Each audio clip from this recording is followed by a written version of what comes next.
Well, if the government's going to take your life, that's pretty obvious, so we don't have to spend any time on that. But questions of liberty and property can get tricky.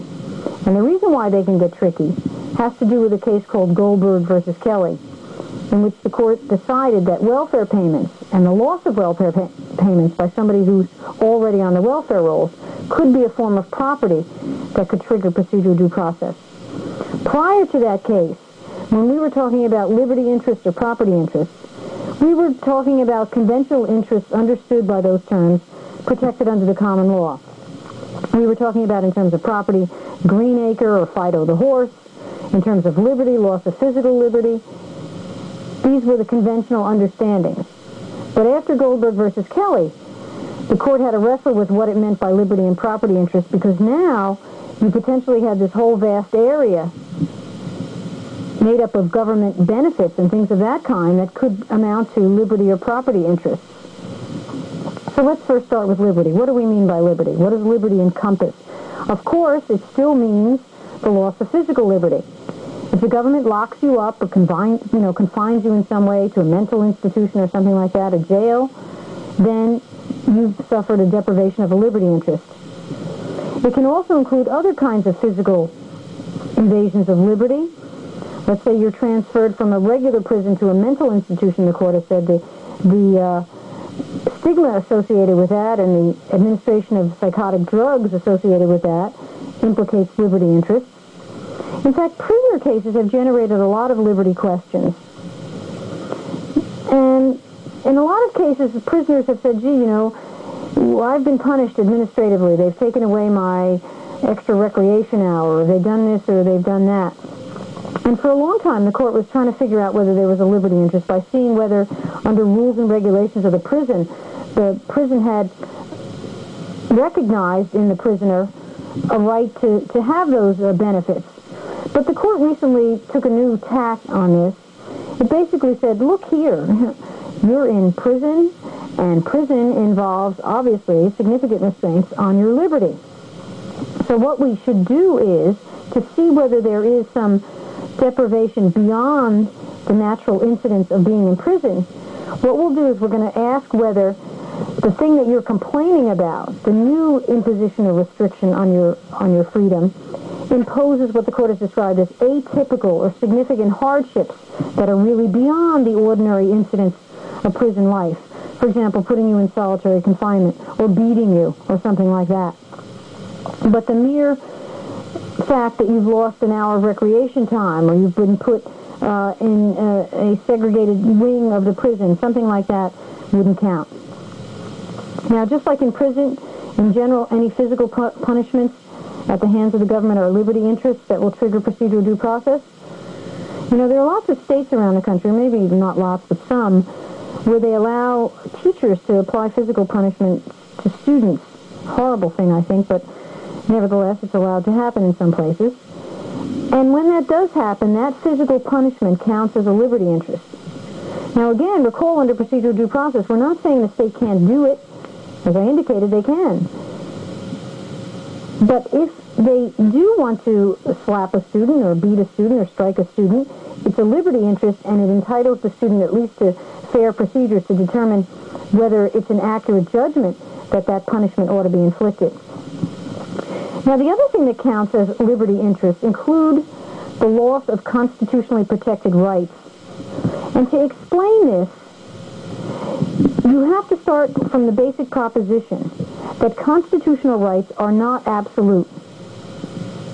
Sometimes the state can have a compelling justification for denying you constitutional rights. It can have a strong enough reason for overcoming, for example, free speech rights, or denying you fundamental rights under due process of law. And how does procedural due process figure into this? Well, let's say the government wants to take away some of your otherwise protected, constitutionally protected rights, like free speech, but it also says that it has a really, really good reason and it's justified in doing that. Well, even if the government is right, even if they could prevail in the end, you're entitled to procedural due process because potentially you're losing a liberty interest that counts to find out if they're right or not. So, for example, let's say the government wants to take your children away because it says that you're a bad parent. Now, generally speaking, you have a fundamental right under substantive due process of maintaining your relations with your children. Recall Moore versus the City of East Cleveland, the right to live together as a family. And the state just can't come in and take your children away unless it has a compelling justification. But it might. Maybe you are a bad parent. It might have a good enough reason to take your kids away. But in terms of procedural due process, you are entitled to notice and an opportunity to be heard because this is a potential deprivation of a liberty interest, and the state has to give you fair procedures to determine whether they have a sufficient and correct basis for taking your kids away. Finally, liberty can also include certain fundamental interests relating to personal autonomy and choice. For example, the government, not being very clear, but has said in dictum that denying an individual access to all the common occupations of life would be a denial of a liberty interest. Let's say you had the state blackballing somebody from working or something like that. And, for example, in this regard, the court has said if a student is suspended from school, the student is deprived not only of a state-created right to attend school in the nature of property, but also significant loss of freedom of choice and an imposition of stigma, which would be a liberty interest. But I also want to note what doesn't count as a liberty interest. And in that regard, I mentioned a couple of cases involving injury to one's reputation at the hands of the government. Mere injury to one's reputation does not count as a deprivation of a liberty interest triggering procedural due process.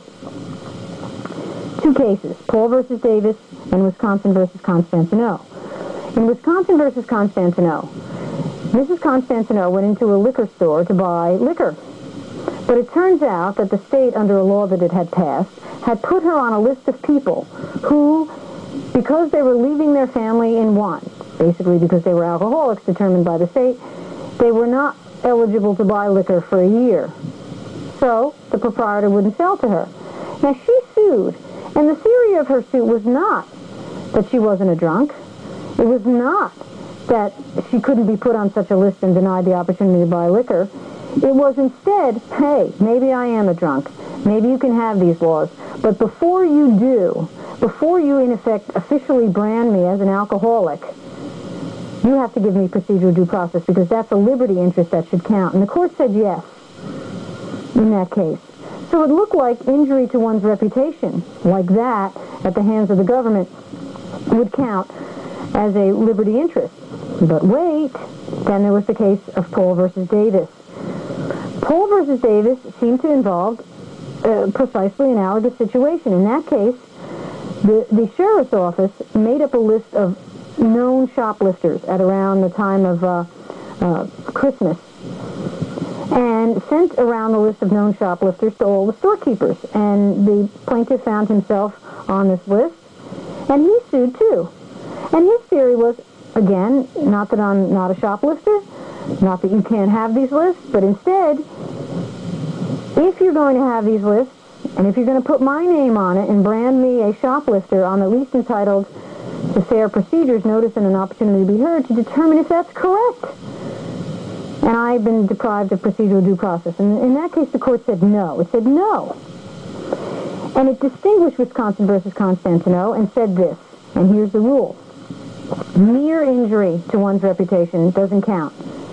If you have injury to reputation plus the loss of some state-created right, then it will count.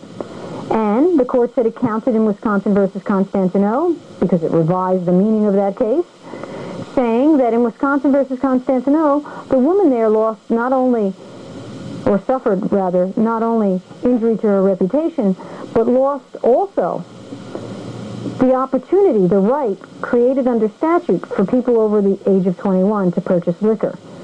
But with the shoplifter, all he did was get his name on a list. Now maybe he could sue in tort, but he didn't have a procedural due process kind of a claim. Okay, those are liberty interests. What counts as property?